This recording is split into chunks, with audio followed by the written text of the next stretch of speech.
우리 하나님은 천지의 주제가 되십니다. 하나님은 우리의 구원자십니다. 반석이고 방패고 생명이 되시는 줄로 믿습니다. 사실 이 천지의 주제이신 하나님의 백성으로 살아가는 것이 얼마나 놀라운 복입니까? 하나님께서는 이스라엘 백성들을 강권적으로 애굽에서 끌어내셨죠. 그리고 곧바로 가나안 땅으로 인도하시면 얼마나 좋았을 뻔했습니까? 그런데 이 백성을 어디로 이끌어냈습니까? 네, 광야로. 왜요? 이 광야에서 하나님이 보여주고 싶어한 것이 뭐죠? 그분의 세심하고 애절한 사랑을 보여주고 싶으셨던 것입니다. 처음 가보는 길, 내비게이션이 없습니다. 길을 잃지 않도록. 광야의 낮은 뜨겁지요. 밤은 너무 춥습니다.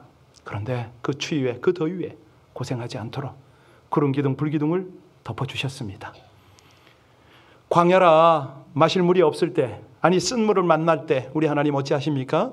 단물로 바꾸시죠. 먹을 것 없습니다. 어찌 하십니까?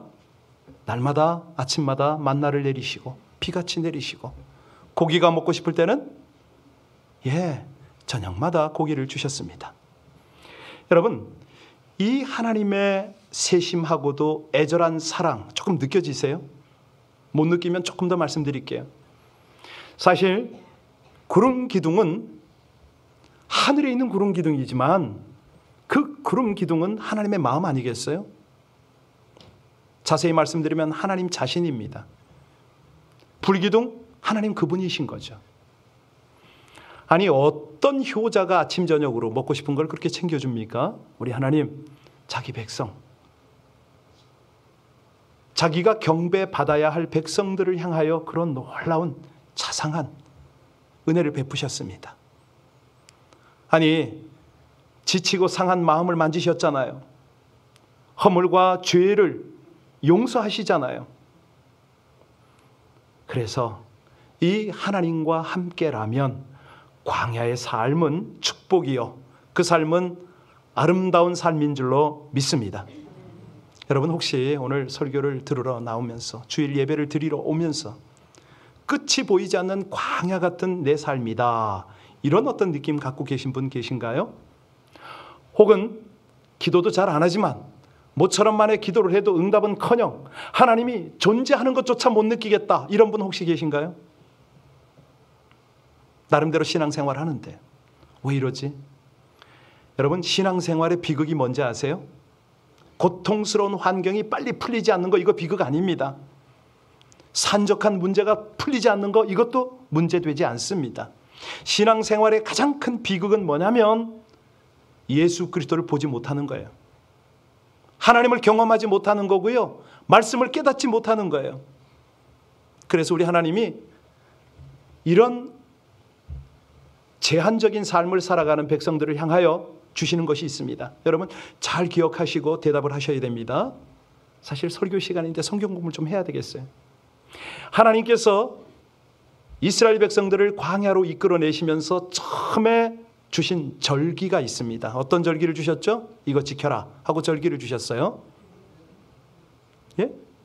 유월절, 그 다음엔요 오순절, 또 하나 더 한다면 수장절. 이런 절기를 좀 지키라고 하나님이 당부를 하십니다. 왜요? 왜 이 절기를 주셨죠? 왜 지키라고 하시죠? 핵심은 요겁니다. 절기가 중요하지만 더 중요한 건 그 절기를 주신 하나님의 목적. 절기를 지킬 때에 하나님의 인도, 하나님의 보호하심을 알게 되거든요. 이것 때문에 절기를 좀 지켜라, 이렇게 말씀을 하시는 겁니다. 또 하나 준 것도 있습니다. 아주 중요한 거 뭐죠? 계명을 주셨죠. 절기와 계명을 지켜 행하도록 하십니다. 자, 여러분, 유월절이 죄와 저주에서 해방시킨 하나님의 구원을 기념하는 절기 아닙니까? 오순절은 이제 풀어드리면 예수님 안에서 누리는 풍성한 은혜를 나타내는 것이 오순절입니다. 성령 강림이거든요. 수장절은 뭐죠? 내 백성들의 넉넉한 미래와 형통한 미래를 보장하는 것이 수장절인 거예요. 그러면 이 십계명은 도대체 뭐냐? 왜 이렇게 주셨느냐? 여러분, 십계명이 왜 우리에게 주어졌죠? 행복하게 살다고, 행복한 삶이 바로 이거라고 십계명을 주셨어요. 그런데 이게 나를 옥죄한다고요? 속박한다고요? 잘못 생각하는 거죠. 여러분, 제 1계명이 뭐죠? 예, 다른 신을 섬기지 말아라. 제 4계명은요, 안식일을 지켜라. 다시 말하면 하나님만 관계하고 예배의 축복을 한번 마음껏 누려봐라. 이게 1에서 4계명입니다. 5계명은요? 5계명부터 10계명까지는 이웃사랑이잖아요. 이웃사랑. 그러니까 1에서 4계명을 실패하면 가정과 신앙생활에 많은 문제가 따라오는데 5계명부터 10계명까지를 이게 문제가 온다는 거예요. 이걸 잘 지켜라. 이 말씀이었거든요. 그래서 오늘 이제 본문으로 좀 들어가려고 합니다. 자, 절기 지키고 계명 지키는 거 쉽습니까? 어렵습니까? 만만치 않아요. 그래서 이것을 잘 지켜서 살 수 있도록 하나님께서 안전장치를 하는 게 뭐냐? 바로 뭐를 지어라? 성막을 지어라. 성막에서 제사를 드려라. 그리고 성막에서 하나님을 만나라. 그러면 모든 우상을 막을 수가 있고 참된 행복을 누릴 수가 있다. 이겁니다. 그래서 오늘 본문 말씀은요, 절기와 계명을 잘 지켜내는 성막 건설의 내용입니다. 그런데 우리가 아이러니합니다. 아니, 너무 부족한 것이 다 모든 게 부족하지요. 너무 피곤해요. 아니, 도대체가 여기가 뭐 정상적인 유통이 되는 시장이 있는 것도 아니고 제조업이 있는 것도 아니고 아무것도 없습니다. 이 척박한 광야 인생길에서 하나님은 어떻게 장막을 지으라고 하시는 건가? 그런데 거기에 놀라운 복과 은혜가 있습니다. 우리 1절과 2절 광야를 연상하면서 같이 봉독하겠습니다. 여호와께서 모세에게 말씀하여 이르시되 이스라엘 자손에게 명령하여 내게 예물을 가져오라 하고 기쁜 마음으로 내는 자가 내게 바치는 모든 것을 너희는 받을지니라. 여러분, 이게 조건이 됩니까? 가진 것이 별로 없다고 그랬습니다. 지금은 아마도 출애굽할 때에 애굽 사람들이 주어준 그 일부 몇몇 가지 폐물밖에는 가진 것이 없을 거예요. 소득이 없습니다. 기업도 없습니다. 이 뻔한 광야 생활을 아시는 하나님께서 예물을 바치랍니다. 성소를 지으랍니다. 여러분, 이거 이해 가세요? 우리가 그 자리에 있었다면 이게 감당이 될까요? 요즘같이 경제적인 여건도 별로 안 좋고 되는 것도 별로 없는 이런 상황에서 이게 되겠느냐고요. 그런데 하나님이 조건을 붙이세요. 2절 후반절에 보면 어떻게 바치는 것을 받으라고요? 기쁜 마음으로 즐겁게 내는 자들 것만 받으랍니다. 지금 이 상황은요, 놀랍게도 성막에 대한 설계도를 주신 적이 없습니다. 아직까지는. 아니, 구체적인 설계를 알려주시지도 않고 먼저 예물부터 드리라고 말합니다. 왜 이러시죠, 우리 하나님? 여러분, 여기에서 우리 뭘 깨닫기를 원하실까요? 하나님께서 지금 뭔가 메시지를 주고 계시다는 느낌 안 드세요? 예, 그렇습니다. 하나님이 지금 보시고 싶은 거는 순종입니다. 백성들이 하나님께 어떻게 반응하는가, 이걸 보고 싶으셨던 거예요. 타당하다고 납득이 되어서 행동하는 것은 순종이 아닙니다. 그죠? 하나님께 순종하는 것은 무엇이 순종입니까? 예, 보이지 않아도, 지금 확인이 안 돼도 말씀하시는 분이 하나님이시기 때문에 예, 순종합니다. 이게 순종이거든요. 이걸 하나님이 보고 싶었습니다. 이제 그들이 준비해야 될 준비 목록을 한번 볼까요? 3절부터 7절까지 같이 봉독합니다. 3절부터 7절까지입니다. 너희가 그에게서 받을 예물은 이러하니 금과 은과 놋과 청색, 자색, 홍색 실과 가는 배실과 염소 털과 붉은 물들인 순양의 가죽과 해달의 가죽과 조각목과 등유와 관유에 드는 향료와 분향할 향을 만들 향품과 호마노며 에봇과 흉패에 물릴 보석이니라. 여러분 참 이것도 귀한 것들인데 사실 이게 무슨 어떤 재료일까? 어디에 쓰일까? 이제 차차 출애굽 말씀을 통해서 여러분이 배우게 되실 텐데요. 이 성막 그리고 지금 여기 하나하나의 기물 여기에 굉장한 의미가 있습니다. 얼마나 깊고 큰 은혜가 있는지 여러분들이 나중에 아시게 될 겁니다. 오늘은 그냥 요약만 해드리겠습니다. 금, 은, 놋 이걸로 뭘 만들죠? 예, 떡상, 향로, 뭐 등대 이런 것들을 입히기도 하고 큰 언약궤, 속죄소죠. 거기에 덮이기도 하고 뭐 이런 겁니다. 여기 그런데 아실 것이 있어요. 여기 청색 실이 나오죠. 이거는 무슨 상징이냐면 생명입니다. 예수의 생명을 말하고요. 자색 실은 예수님의 권위, 홍색 실은요 십자가 고난, 흰색 실은 주님의 부활 뭐 이런 것들을 의미합니다. 어떤 뭐 가죽이 나오는데 이거는 아셀 순양의 가죽이고 뭐 여러 가지가 있어요. 그걸 짧게 다 설명을 할 수가 없어서 이건 그냥 넘어가겠습니다. 중요한 것은 여기서 백성들이 어떻게 반응했느냐 이거 아니겠습니까? 어떻게 반응했을 것 같습니까? 이거 나 가나안에 들어가면 써야 돼. 그때 자식 공부도 시키고 집도 장만하고 사업 비용으로 써야 돼 이랬을까요? 예. 이스라엘 백성들은요. 이 하나님의 말씀에 순종해서 기쁨으로 예물을 드렸습니다. 이게 결론인데 출애굽 36장 5절로 7절을 보면 이 백성들이 가져온 것이 너무 차고 넘쳤던 거예요. 그래서 모세가 뭐라고 명령했는지 아세요? 이제 그만 가져오라고. 이거면 족하다고. 여러분, 자, 우리가 지금 광야에서 이상한 모습을 지금 하나님도 묘한 지시를 하셨고 백성들도 그냥 놀라운 반응을 하고 이런 장면을 지금 보고 있습니다. 그러면 왜 성막이 필요했는가? 우리 하나님의 목적은 무언가? 우리 살펴야 되겠죠? 8절 보겠습니다. 8절 말씀을 보면 하나님이 성막의 목적을 말씀하십니다. 같이 읽습니다. 내가 그들 중에 거할 성소를 그들이 나를 위하여 됐습니까? 이유가 뭐라고 그러십니까? 거기 자정하시겠다는 거예요. 거기서 영광을 받으시겠다는 거죠. 이곳에서 죄사하고 생명의 양식, 이제는 영의 양식까지 주겠다 이 말씀입니다.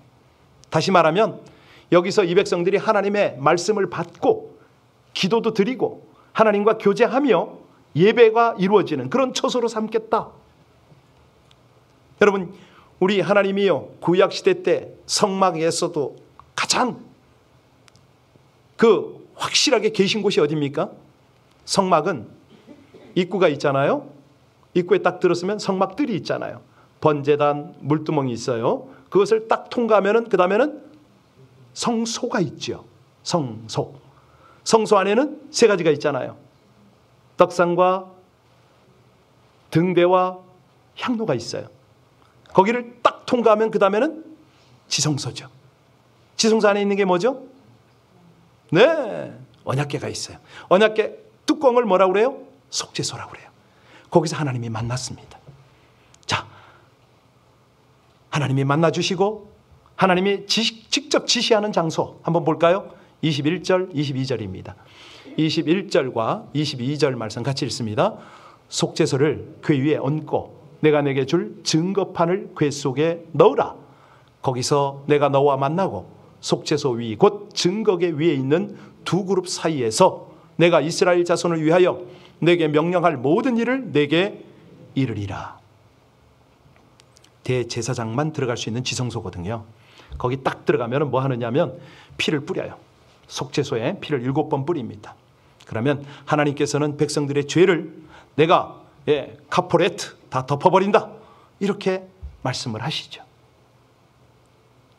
여러분, 아니 이거 왜 이렇게 번거롭게 할까요? 아직은 구약 때는 예수님이 오시지 않았기 때문에 이 백성들에게는 시청각 실물 교육이 필요했던 겁니다. 그래서 내가 죽어야 하는데 내 죄를 짐승에게 옮겨서 이 짐승을 대신 잡고 내가 피를 흘려서 완전히 없어져야 되는데 짐승의 피를 쏟게 해서 피를 뿌리게 하신 거죠. 이게 회개, 다시 말하면 죄사함입니다. 그런데 신약을 살아가는 우리는 소를 잡을 능력이 되질 않고 양도 잡을 수가 없고 피들기도 어렵습니다. 그래서 우리 하나님 예수 그리스도를 보내셔서 그 아들의 피로 하나님 앞에 뿌리게 하시고 우리를 죄에서 영원히 구원해 버리시죠. 이걸 우리가 은혜로 받고 있습니다. 자, 다시 돌아가서요. 성막이 어떤 곳이라고 그랬습니까? 하나님을 만나는 장소입니다. 죄를 용서받는 자리입니다. 아마도 구약시대 때 이스라엘 백성들에게 이 성막이 없었다면 어떻게 살았을까요? 절망이죠. 헤매는 거죠. 그 성막을 통해서 하나님이 말씀을 주시니까 죄를 깨닫잖아요. 그런데 아무리 하나님께서 말씀을 주셔도 말씀 자체가 우리를 해결하지 우리 죄를 해결할 수가 없어요. 그래서 중요한 거는 죄를 지었는데 잘못을 했는데 어디서 해결할 수가 있다? 예, 구약 때는 성막이라고 그랬잖아요. 지금은요 십자가 아래 예수 그리스도 안에서 이겁니다. 자, 이제 증거계를 조금 보고 넘어가겠습니다. 이 증거계 다른 말로는 이걸 뭐라고 그러죠? 언약계 혹은 법계 다 같은 말입니다. 그 속에는 뭘 넣습니까? 예, 증거계라고 말했으니까 증거판을 넣죠. 증거판이 뭐죠? 그렇죠. 십계명 돌판. 그 밖에 그 속에 또 들어가는 것이 있으니 쌍난 지팡이 만나 항아리 이런 것들이 들어갔죠. 그런데 이 속죄소를 짓는 다시 말하면 증거계를 짓는 방법 한번 보시겠습니까? 10절로 돌아가 보십시오. 10절에 보면은 이렇게 지어라 말씀을 하세요. 같이 읽습니다. 그들은 조각목으로 궤를 짜되 길이는 2규빗 반, 너비는 1규빗 반, 높이는 1규빗 반이 되게 하고 규빗 이겁니다. 손가락 끝에서 발꿈치 끝까지 1규빗이라고 그래요. 대략 한 45cm 내외가 나오는데 상상을 해보세요. 이런 걸 딱 지었어요. 그런데 이 궤를 어떤 나무로 짜라고요? 조각목. 조각목이 어떤 나무입니까? 네, 아카시아. 광야에서 무슨 나무가 있습니까? 거기서 어렵게 힘겹게 자라는 아카시아 나무과에 휘띠나무라고 있습니다. 그러니까 크질 않죠. 뭐 조각조각이 있죠. 그래서 조각목입니다. 사막에서 자라니까 수분을 충분히 섭취하지 못하고요.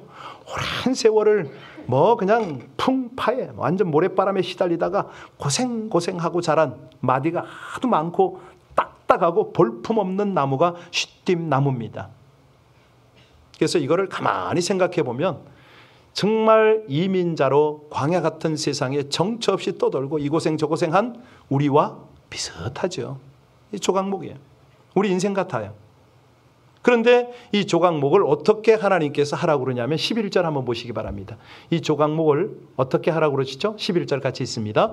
너는 순금으로 그것을 싸되 그 안팎을 싸고 위쪽 가장자리로 돌아가며 금태를 둘러라. 무엇으로 싸요? 예수 그리스도로 싸라고 그러지 않습니까? 순금으로. 예, 아주 중요한 말씀입니다. 영광으로 둘러싸라. 아무리 광야에서 자라는 휘띠나무 그 보잘것없는 인생일지라도 금으로 싸면 빛나는 인생이 될 것이야. 아무리 보잘것없는 인생이라도 하나님의 은혜를 입혀주면 하나님의 영광을 입혀주면 그 인생은 빛나는 인생이 될 거다. 그런데 은총 받는 비결이 있습니다. 이 은총을 광야에서 어떻게 받죠? 어떻게 우리가 액션으로 받는 거 아닙니다. 행동이 아니고요. 리액션인 거예요. 반응으로 받는 거예요. 어떤 반응을 해야 됩니까? 예, 하나님. 구약의 성막이 이 시대는 예수 그리스도입니다. 그분 때문에 독생자 예수를 믿기 때문에 하나님이 우리를 용서하시고 영광을 입혀주십니다. 이렇게 반응을 하는 거죠. 보잘것없는 이 인생이 하나님의 영광에 붙들려서 하나님의 은혜와 하나님의 복으로 채워지면 하나님의 임재를 저는 증거할 수 있습니다. 이거 아니에요? 사실요, 성막이나 증거계는 하나님의 살아계심과 임재의 상징이거든요. 이거요, 우리 잘 아셔야 됩니다. 그걸 막 숭배하고 이용하는 대상이 아니라는 겁니다. 하나님이 의도한 건 뭐냐면 그 광야에 성막을 세우고 증거궤를 만든 거는 좀 내 앞에 와라. 함께 교제하자. 나의 다스림을 받아라. 이 말 아닙니까? 그 말씀이 22절이잖아요. 다시 한번 22절. 오늘 결론이지만 22절 같이 읽겠습니다. 거기서 내가 너와 만나고 속죄소 위 곧 증거궤 위에 있는 두 그룹 사이에서 내가 이스라엘 자손을 위하여 내게 명령할 모든 일을 내게. 여러분, 우리 하나님의 크기가 어떤 분이세요? 여러분, 하나님 보셨어요? 못 봅니다. 왜? 하늘의 하늘이라도 그분을 거기에 모실 수가 없어요. 그런데 왜 이 크신 하나님이 어쩌자고 이 조그만 증거궤에 임재하십니까? 왜 그러십니까? 언약을 따라서, 당신의 약속을 따라서 내 백성과 함께 하리라, 이 약속을 따라서 강림하시는 거예요. 이 성막을 짓기 전에, 이 증거궤를 만들기 전에는 하나님이 어디서 이스라엘 백성들에게 말씀하셨죠? 그렇죠. 시내 산에서 영광 중에 임하셔서 크고 두려운 음성으로 말씀하셨어요. 그러면 이 속죄소에서는 어떻게 말씀하실까요? 친밀하게, 부드럽게, 자상하게 이렇게 말씀하고 싶어 하시는 거 아닙니까? 이제 중요한 것은 성막과 함께 어떤 광야라도 하나님은 동행을 하십니다. 그 백성 가운데 머무시는 거예요. 제사장들은 하나님의 지시를 따라서 성막을 펼치기도 하고 접기도 하고 매기도 하고 나갈 겁니다. 그러면 그 백성들은요, 그 뒤를 따라가죠. 어떤 장면입니까? 하나님이 이 백성을 인도하시잖아요. 보호하시잖아요.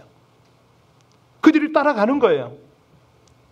이것이 하나님의 백성들이 살아가는 방식인 겁니다. 광야 인생의 축복인 거죠. 내가 너의 하나님이 되겠노라. 오늘 성가대 열심히 찬양했어요. 나의 하나님, 나의 하나님. 이게 어떻게 가능하냐면 하나님의 약속의 구체화 때문에 그렇습니다. 그분이 함께 하겠다는 거예요. 여러분, 광야 인생길에서 가장 큰 축복이 뭐죠? 하나님을 예배하는 거거든요. 나의 하나님이라고 고백하는 거거든요. 그저 찬양하고 기도하고 눈물 흘리고 하소연하고 사람에게 이게 통합니까? 사람이 이걸 해줍니까? 오직 하나님의 위로와 격려를 받고 다시 한번 힘을 얻어서 세상을 향해서 나가는 그런 장소가 어디라고요? 예배처소 아닙니까? 그런데 이 예배처소에서 그냥은 아닙니다. 그냥 예배, 아무나 예배 드리는 거 아닙니다.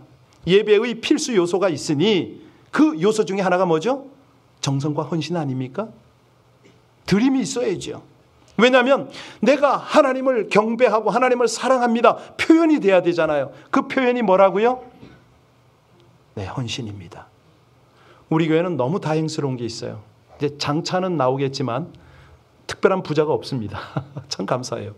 이제 점점 부자가 나오셨으면 좋겠는데, 그럼에도 불구하고 우리 교회 음향, 영상, 컴퓨터, 이 강대상, 여러분 앉은 의자, 주방용품, 이건요 거의 대부분 다 없는 형편에서 자원해서 하나님께 헌신한 우리 성도님들의 사랑의 표현이거든요. 뿐만이 아니죠. 자신의 돈과 시간과 정성을 들여서 식탁을 준비하고 섬기는 분들이 적지 않습니다. 이게 그냥 나온 건가요? 아니잖아요. 아르바이트를 했던, 첫 열매를 드렸던, 아주 정말 생활 중에 정성을 다해서 드렸잖아요. 대부분 보면은 즐거이 헌신하고 예물을 드린 거예요. 이게 너무너무 감사하고 자랑스럽죠. 제가 중국에서 청년들과 함께 예배를 드릴 때요, 그렇게 한번 당부를 한 적이 있습니다. 여러분, 우리 교회는 95%가 학생이기 때문에 헌금이 많지 않은 이유도 있지만 당부하고 싶은 게 있습니다. 여러분들 앉은 의자는 여러분들이 헌금하십시오. 이제 새로운 성전에, 큰 성전에 들어가는데 의자가 너무 많이 필요하니까 그 돈이 장난이 아니더라고요. 여러분이 앉을 의자뿐만 아니라 여러분이 전도해서 함께 하나님을 예배할 영혼들의 의자도 한번 더 좋겠습니다. 학생들한테 그 부탁을 했어요. 사실 가난한 학생들이 돈 한 푼이 새롭잖아요. 그런데 이 헌금을 강요한 걸까요? 아니거든요. 저는 청년들을 바라보면서 그런 마음이 있었어요. 가장 어려웠을 때 주님께 온전한 예배자로 예배드리기 위해서 의자를 봉헌 한번 해봐라.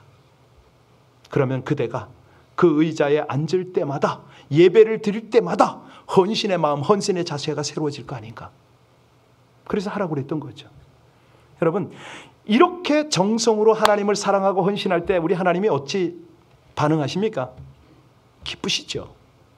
마음껏 복을 주시죠. 솔로몬 보세요. 성전 헌당하고 얼마나 큰 복을 받았습니까? 하나님께 구하지 않은 복까지 넘치도록 받았거든요. 세상에서 전무후무한 지혜와 부와 복을 누리게 되었지 않습니까? 이거 뭐예요? 여러분, 이제 그건 그렇다 치고 또 자칫 들으면 또 저 목사 헌금 강요하는 건 절대 그런 거 아니에요. 오늘 광야로 다시 한번 돌아가 보세요. 이스라엘 백성들이 어떻게 40년 광야 생활을 버텼습니까? 얼마나 순간순간 절망이 되고 이 부딪힘과 부족함, 이것 때문에 얼마나 힘들었겠습니까? 그런데 그들이 40년 광야 생활을 버틸 수 있었던 이유는 뭐냐? 바로 성막입니다. 죄사함, 위로, 새 능력, 이것을 그곳에 가면 받을 수가 있었거든요. 그리고 새 힘을 얻어서 광야로 또 나갔습니다. 넉넉히 이길 수가 있었던 거죠. 자, 그러면 구약시대의 성막의 상징은 뭐다? 예수 그리스도를 의미합니다. 성막에 들어가면 거기서 주님을 만나고, 거기서 용서받고 회복해서 변화받고 위로를, 능력을 입어서 나갔던 거죠. 자, 그러면 질문합니다. 오늘날의 성막은 어디입니까? 교회? 맞습니다. 더 구체적으로는 여러분입니다. 나입니다. 나. 예수 그리스도로 말미암아 우리 자신이 성막이 되고 우리 가정과 교회가 성막이 된 것입니다. 고린도전서 6장 19절 말씀입니다. 너희 몸을 너희가 하나님께로부터 받은 바 너희 가운데 계신 성령의 전인 줄을 알지 못하느냐? 너희는 너희 것이 아니라. 우리 몸이요, 우리 가정과 우리 교회가 이제는 하나님의 성막이 된 것이죠. 이것이에요. 자, 그러니까 우리가 할 것은 뭐예요? 이거를 깨끗하게 하면 됩니다. 그거예요, 그거. 그럴 때 광야 인생길에서 넉넉히 승리할 수가 있다는 거죠. 그 상황이 되면 하나님의 위로와 능력이 거기 흘러갑니다. 그래서요, 이 성막이 불행하면 다 불행해지죠. 자신도, 가정도, 교회도, 세상도 다 불행해집니다. 성막이 시끄러우면 우리 생활이 얼마나 복잡해지는지 모릅니다. 그래서요, 성막답게 그 안에서 바른 예배가 드려지잖아요. 그러면 어떤 일이 벌어집니까? 생각지도 못했던 회복이 일어납니다. 놀란 축복을 경험합니다. 아니, 주일 예배 한 번만 제대로 잘 드려도 한 주일 동안 넉넉하게 승리하는 거죠. 막 영적으로 뜬구름 위에서 살아가는 그런 느낌이 들 수가 있습니다. 말씀 하나하나가 깨달아지고요, 말씀 하나하나가 내게 능력이 되어지면 그렇게 신나고 좋을 수가 없습니다. 여러분, 광야 인생길에서 매일매일 승리하는 비결을 따라 사시기를 주의 이름으로 축원합니다. 네, 그리할 때요, 우리 하나님이 모든 필요를 아시잖아요. 풍성하게 내려주시잖아요.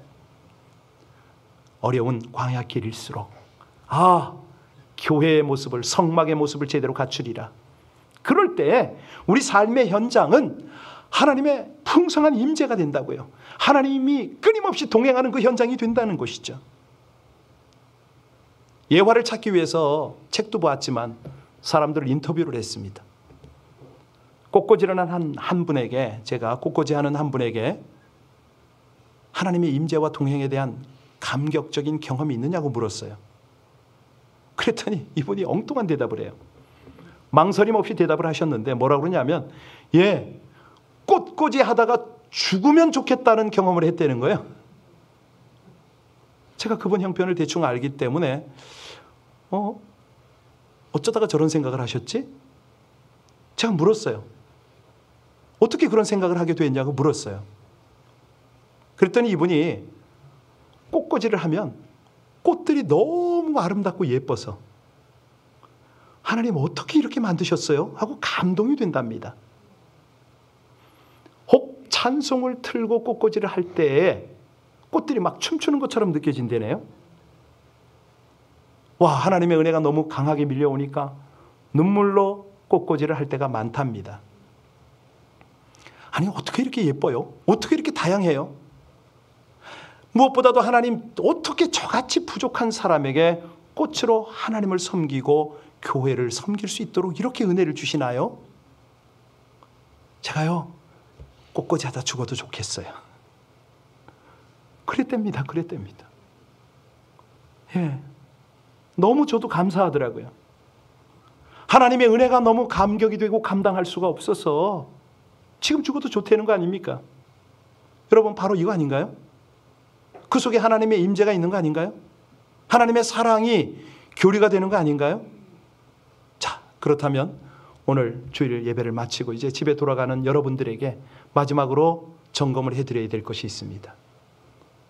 오늘 설교가 약간 성경 공부 같았나요? 다 외우셨나 모르겠습니다. 아주 중요한 엑기스를 몇 가지를 던졌는데 목사의 욕심은 그게 있습니다. 성경 공부에 잘 안 나오니까 주일만이라도 제대로 하나님의 말씀이 전달되기를 간절히 바라는 목사의 아주 심정이 여기 다 있습니다. 여러분, 어차피 우리는 광야 인생길을 갑니다.